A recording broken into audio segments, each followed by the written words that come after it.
Dibuka dengan John Cena dan di film ini ia bernama Mason, yang dimana dirinya sedang memulai karirnya di dunia militer.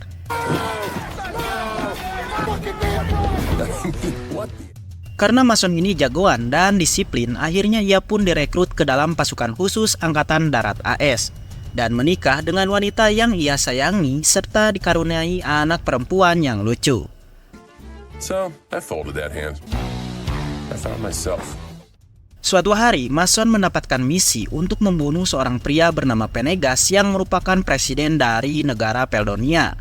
Namun saat Mason diturunkan di lokasi misi, tiba-tiba helikopter yang ia tumpangi bersama teman-temannya diserang oleh tentara Peldonia dan membuat helikopter itu terjatuh.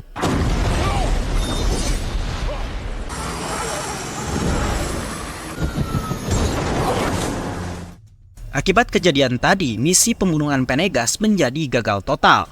Sedangkan Mason yang merupakan anggota selamat, kini diistirahatkan oleh pemerintah dari Angkatan Darat. Maka dari itulah Mason kini merubah karirnya menjadi seorang pengacara swasta agar bisa menghidupi keluarganya. You want to drive? No. Okay, yeah, sure to buckle your seatbelt. Sebelum berangkat ke kantor, Mason selalu mengantar anaknya ke sekolah dan memberinya nasihat untuk menghajar para murid yang berani membuli putrinya. Winning Chase bothers me all the Guess you hit him in the throat. You know what the throat is? Bye, Daddy. You have a great day, okay?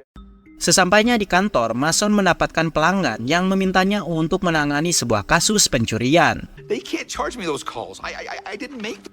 You have my word. I will make this all. I'll be in touch, okay? Thank you. Saat pelanggan tersebut pergi, tiba-tiba Mason didatangi oleh teman lamanya dari pasukan khusus Angkatan Darat, dan ia bernama Early. Hey. Lalu Early membawa Mason ke perusahaan miliknya yang bergerak dalam bidang jasa keamanan atau penyewa bodyguard. Think you need a lawyer? You know a good one? Nope. Actually, contracted defense. We are a one-stop shop and shoot. Di sana, Early menawari Mason pekerjaan keamanan pribadi dengan gaji yang sangat tinggi, yang dimana Mason harus melindungi seorang jurnalis bernama Claire Wellington yang akan pergi ke Peldonia untuk mewawancarai Presiden Penegas. Awalnya Mason menolak karena Penegas ini dulunya pernah melancarkan serangan helikopter yang membunuh teman-temannya dari Angkatan Darat. Too old to go running around the world. We've got an easy personal protection detail. Lalu Early mengatakan kalau ia akan memberikan gaji $20.000 jika Mason mau menerima pekerjaan ini. Mendengar itu, Mason pun akhirnya tertarik dan menerimanya. You took a job for the guy that killed him. 20 grand says you are. Who's a journalist? Sepulang dari sana, Mason langsung menjemput putri dan istrinya yang masih di sekolah. Di sana, istrinya marah-marah karena Mason datang terlambat. Sesampainya di rumah, Mason lagi-lagi dimarahi istrinya dan merendahkan pekerjaan Mason yang merupakan seorang pengacara murahan. A lawyer. A real lawyer. Lalu Mason berpamitan kepada anak dan istrinya yang dimana ia akan pergi untuk menjalankan misi. Mendengar itu, istrinya terkejut karena Mason tiba-tiba akan pergi. Bukannya senang, si istri ini malah mengancam akan membawa anaknya ke rumah neneknya yang berada di kampung jika Mason tetap kekeh ingin pergi. Namun Mason tidak peduli karena yang terpenting baginya adalah cuan. Mantap. Make this money, okay?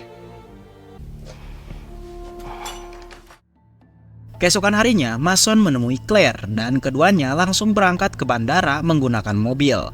Selama di perjalanan, mereka saling berkenalan dan bercanda satu sama lain. Army Special Forces. So we're leaving for Peldonia. You know anything about it? Peldonia is like a... Keduanya lalu terbang ke negara Peldonia menggunakan pesawat pribadi. Sesampainya di bandara Peldonia, mereka langsung disambut baik oleh Penegas yang ternyata Penegas ini baik hati dan suka bercanda. We must take a selfie. Oh. Use the whole fist.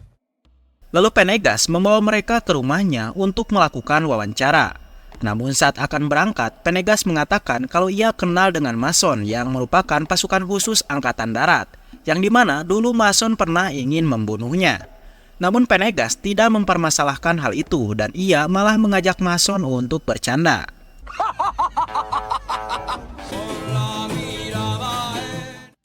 Di dalam perjalanan, mereka melewati sebuah pasar yang ternyata warga-warga di sana terlihat membenci Penegas. Look. Mi gente.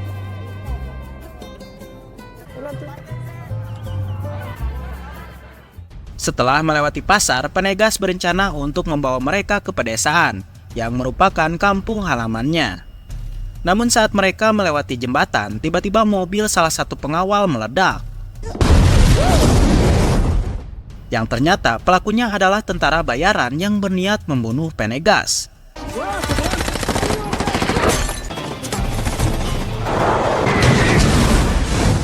Di dalam penyerangan itu, beberapa pengawal Penegas tewas, sedangkan Mason langsung mengambil alih kemudi dan langsung menabrak para tentara bayaran itu. Kemudian Mason keluar dari mobil dan mulai membunuh mereka yang masih tersisa. Saat mengecek jasad tentara, Penegas berpendapat kalau seseorang ingin mengkudeta dirinya. Lalu ia mendoakan para pengawalnya yang telah tewas. Sementara Mason sedang berusaha mengambil sebuah sniper untuk berjaga-jaga. You have me in my bag? What? What's that? A really big gun. Kemudian Mason membawa mereka berdua berjalan ke sebuah hutan. Dan saat beristirahat, Mason menghubungi Early dengan telepon satelit dan memintanya untuk mengirimkan bantuan karena dirinya telah diserang. Bro, we're stuck. I got no idea where we're at. Mendengar itu, Early terkejut dan akan mengirimkan bantuan kepada mereka berupa helikopter. Heading out of town, they took out our vehicles. I got us Exfil there by Hilo. for a milk run. Setelah selesai nelepon, tiba-tiba Penegas meminjam telepon Mason karena dirinya ingin menghubungi keponakannya yang merupakan seorang jenderal. Dan ia bernama Pasquez. Di sini, Pasquez langsung terkejut karena ternyata Pasquez merupakan orang yang telah mengirim tentara bayaran tersebut untuk membunuh pamannya sendiri demi merebut jabatannya sebagai presiden. Mujer absolutamente preciosa. Pues acá estábamos todos muy...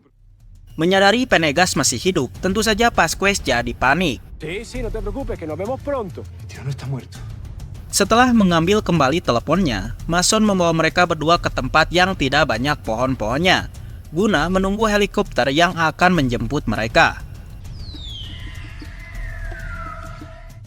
Setelah menunggu cukup lama, akhirnya helikopter bantuan datang yang diisi oleh 3 anggota bersenjata. Namun saat helikopter tersebut mendarat, tiba-tiba mereka diserang yang ternyata helikopter itu bukan anggota dari Early, melainkan tentara bayaran.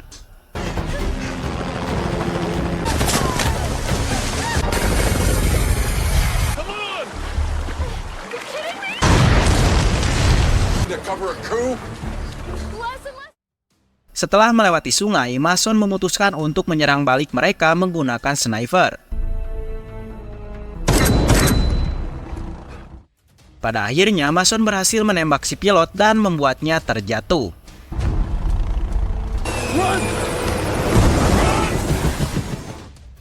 Mereka berdua lalu berlari lagi ke hutan dan sayangnya mereka terpisah. Tidak lama, musuh mendekati Claire dan Claire pun dengan cepat bersembunyi di dalam pohon beringin.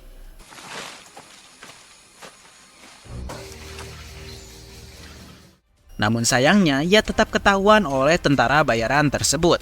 Tapi untungnya Mason datang dan langsung membunuh tentara itu. Do you need help?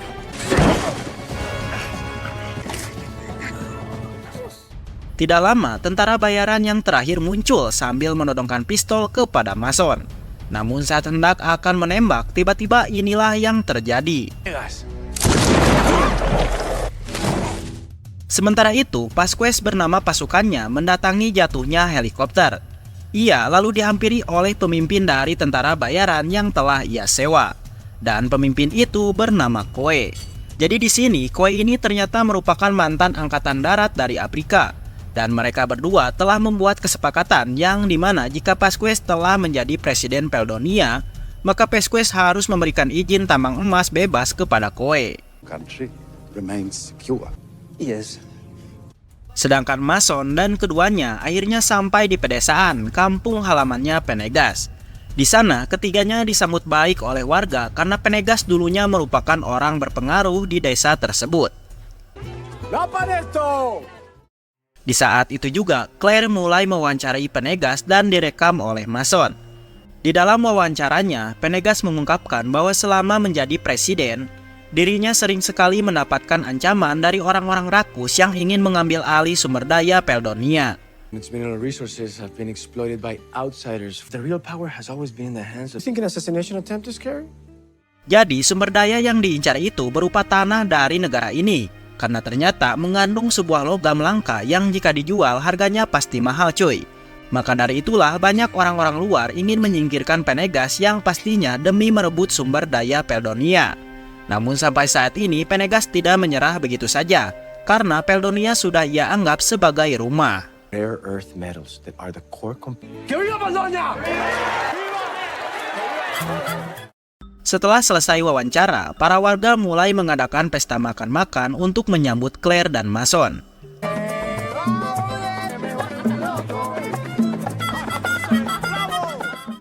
Di pagi harinya, Mason mengajak Claire untuk pulang karena misinya sudah selesai.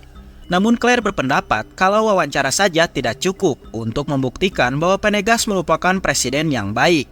Dan perkataan tersebut langsung dibenarkan oleh Penegaz, yang dimana ia mengajak Mason pergi ke ibu kota dengan tujuan untuk menemui keponakannya yaitu Pasquez. Di sana, Penegaz sempat menanyakan mengapa Mason dikirim kembali ke negara ini, padahal ia sudah diistirahatkan dari militer. Mendengar itu, Mason hanya terdiam saja. Dan saat di luar, ia langsung menghubungi Early untuk menanyakan apa tujuan sebenarnya dirinya dikirim ke Poldania. Lalu Early mengaku kalau ia telah mendapatkan klien gelap yang mau membayar mahal untuk membunuh Penegaz. Dan di sini Early memilih Mason karena ia yakin kalau misi ini sangat cocok dengan Mason, yang kemungkinan masih memiliki dendam kepada Penegaz yang telah menembak helikopter di awal film dan membuat teman-temannya meninggal. Yeah, but why me? Deal with some shady people. Fix here. Put a bullet in Venegas. Setelah selesai nelpon, Mason pun kebingungan dan akhirnya ia tidak jadi membunuh Penegaz dan lebih memilih membawa Claire untuk pergi. Namun di waktu yang sama, Coe beserta pasukannya datang. Di sana, Coe mulai menghajar para warga guna untuk mendapatkan informasi keberadaan Penegaz. Melihat itu, Penegaz tidak terima dan langsung menghampiri Coe. They kill him here. They kill every person.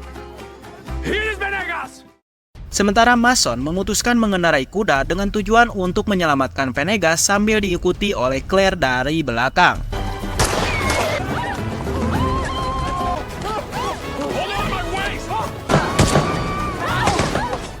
Ketiganya tentu saja dikejar-kejar oleh Coe beserta anak buahnya. Dan untungnya Mason dan Penegaz berhasil lolos. Sementara Claire tak sengaja terjatuh dari kuda dan tentu saja ia langsung dibawa oleh Coe untuk dijadikan sandera. Lalu Penegaz dan Mason pergi ke kota untuk mencari bantuan.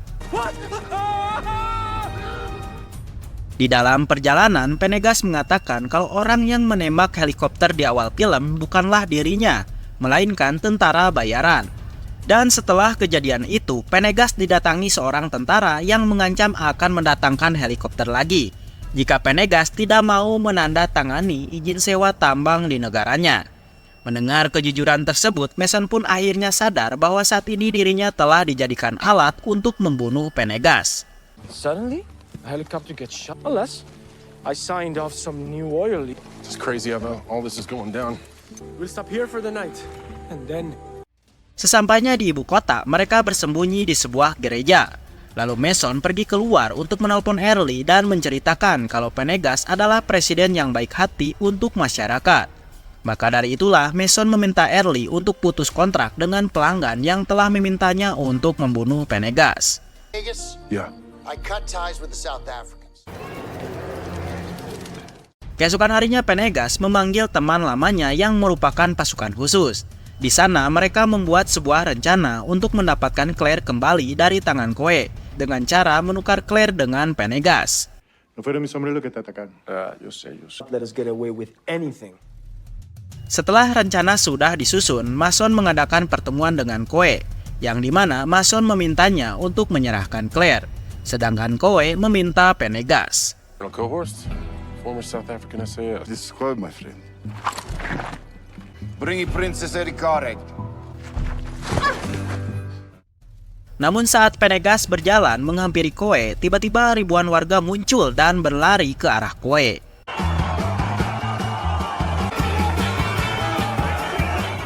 Sedangkan Mason langsung mengambil kesempatan ini untuk kabur bersama Claire dan Penegas.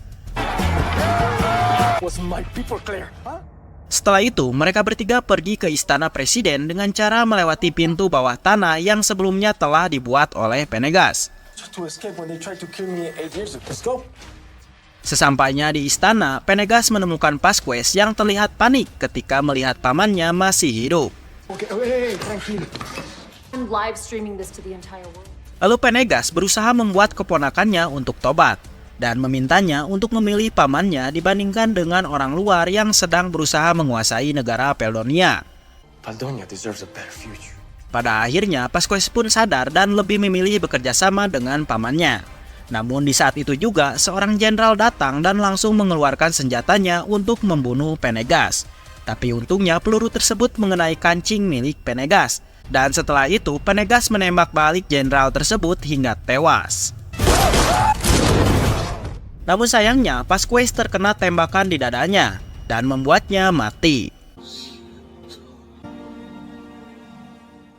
Tidak lama, tentara-tentara nasional datang untuk menangkap Penegas. Tetapi Penegas langsung menegaskan kalau ia sedang berjuang untuk melawan orang-orang yang ingin mengambil sumber daya Peldonia.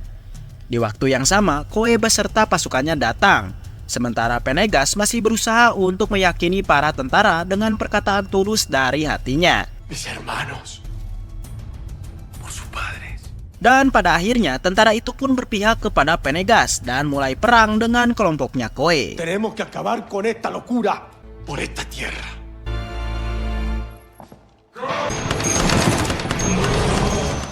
Di tengah-tengah peperangan itu, Penegas membawa pergi Claire dan Mason melalui pintu rahasia tadi. Lalu mereka diam sementara waktu di tempat persembunyian milik Penegas. Namun tidak lama, tiba-tiba listrik mati.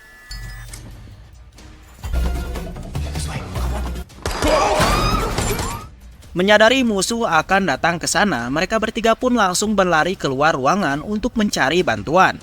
Di dalam perjalanan, Mason berhasil membunuh 2 anggota Koe. Namun mereka kembali bertemu dengan Koe yang membuat tembakan terjadi di sana. Lalu Claire dan Penegas berlari ke arah tentaranya, sementara Mason akan duel dengan salah satu anggota Koe. Setelah berhasil mengalahkannya, kini Mason harus berhadapan dengan Koe.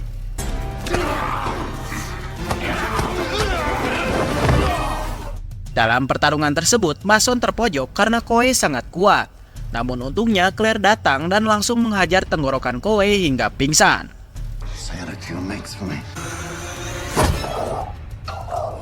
Setelah itu, Mason pergi keluar untuk membantu tentara nasional yang masih berjuang untuk melawan pasukan Koe yang masih tersisa.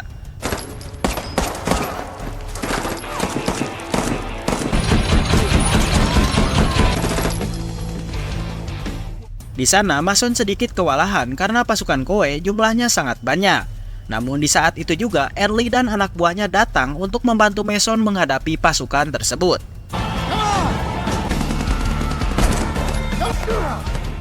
Karena kalah jumlah, akhirnya pasukan Koe pun memutuskan untuk mundur dari istana.